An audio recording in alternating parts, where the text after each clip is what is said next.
आज हम लोग आपकी कक्षा 10 के अध्याय 7 में स्वदेश प्रेम शीर्षक से कविता है जिसकी रचना श्री राम नरेश त्रिपाठी जी ने की है। आज हम लोग इसके दूसरे पद्यांश की व्याख्या सीखेंगे। इसके पहले हम लोगों ने पहले पद्यांश की व्याख्या सीख ली है, बहुत ही सरल है।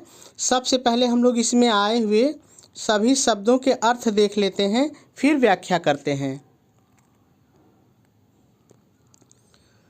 शोभित है अर्थात सुशोभित है।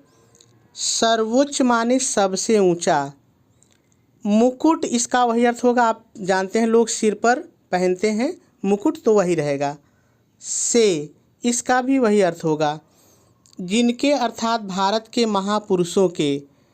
दिव्य माने होता है अलौकिक, डिवाइन जिसको आप अंग्रेजी में कहते हैं दैवीय। आप अलौकिक ही याद रखिए, सरल रहेगा। देश का इसका वही अर्थ रहेगा। मस्तक माने सिर या माथा। गूंज रही है अर्थात गुंजायमान है। सकल माने सभी, पूरी या संपूर्ण, तीन में से कोई एक ले लीजिए।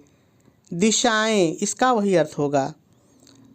जिनके अर्थात भारत के महापुरुषों के। जय गीतों अर्थात विजय गीतों से इसका वही अर्थ होगा। अब तक अर्थात अभी तक। जिनकी अर्थात भारत के महापुरुषों की। महिमा अर्थात गौरव। का है इसका वही अर्थ होगा।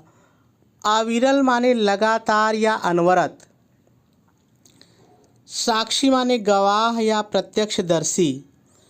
सत्य रूप अर्थात सत्य का रूप या सत्य का स्वरूप। हिम माने बर्फ, गिरि माने पर्वत और वर माने योग्य या श्रेष्ठ। लेकिन जब हम तीनों को एक साथ करेंगे हिम गिरिवर, तो इसका जो अर्थ होगा वो होगा श्रेष्ठ हिमालय या सर्वश्रेष्ठ हिमालय।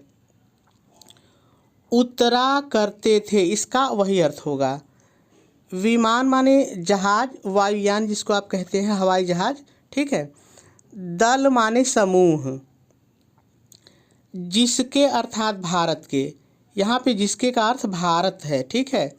विस्तृत माने विशाल या भारी। वक्षस्थल मतलब सीना, छाती, हृदय। या चूँकि भारत की बात हो रही है तो आप भूभाग भी कह सकते हैं, स्थल भी कह सकते हैं, ठीक है। व्याख्या के समय हम लोग देख लेंगे। पर माने ऊपर। तो सभी कठिन शब्दों के अर्थ हम लोगों ने देख लिए। अब हम लोग इसकी व्याख्या करें उसके पहले थोड़ा सा संदर्भ और प्रसंग की बात कर लें, क्योंकि संदर्भ प्रसंग भी परीक्षा में लिखना होता है।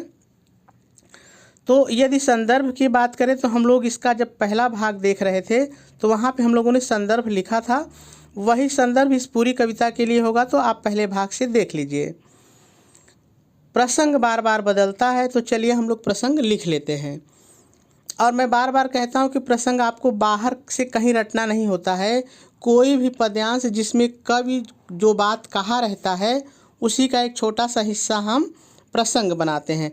जैसे इसमें जो कवि त्रिपाठी जी हैं वो भारत की और भारत के महापुरुषों की महिमा का गुणगान कर रहे हैं, तो यही चीज़ आपको अच्छे से लाइन बना के लिख देना है। कैसे, ध्यान से सुनिए।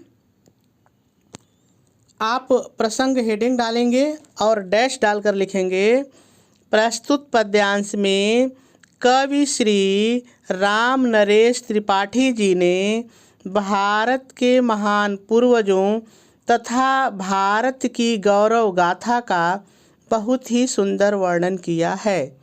और आपका प्रसंग पूरा हो जाएगा। चलिए अब व्याख्या की बात करते हैं।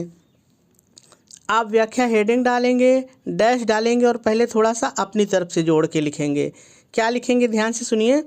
प्रस्तुत पद्यांश में कवि श्री राम नरेश त्रिपाठी जी भारत की गौरव गाथा का गुणगान करते हुए कहते हैं, हमारे वे महापुरुष। अब आ जाइए काव्य पर। हमारे वे महापुरुष जिनके अलौकिक देश, अपने से फिर जोड़िए भारत, अलौकिक देश भारत का सिर फिर अपने जोड़िए हिमालय रूपी। हिमालय रूपी सर्वोच्च मुकुट से सुशोभित है, जिनके विजय गीतों से अभी तक सभी दिशाएं गुंजायमान हैं, अर्थात जिनके विजय गीत अभी तक सभी दिशाओं में गूंज रहे हैं। और अपने जोड़िए और जिनके अविरल गौरव का साक्षी सत्य स्वरूप श्रेष्ठ हिमालय है, जिसकी अपने जोड़ना है जिसकी कीर्ति को सुनकर विदेशी विमानों के दल अर्थात विदेश के लोग जिसके विशाल भूभाग पर फिर अपने जोड़िए उसके गौरव को देखने के लिए उतरा करते थे, वह भारत अतुलनीय है, अर्थात उसकी तुलना किसी से नहीं की जा सकती है। और आपकी व्याख्या पूरी हो जाएगी।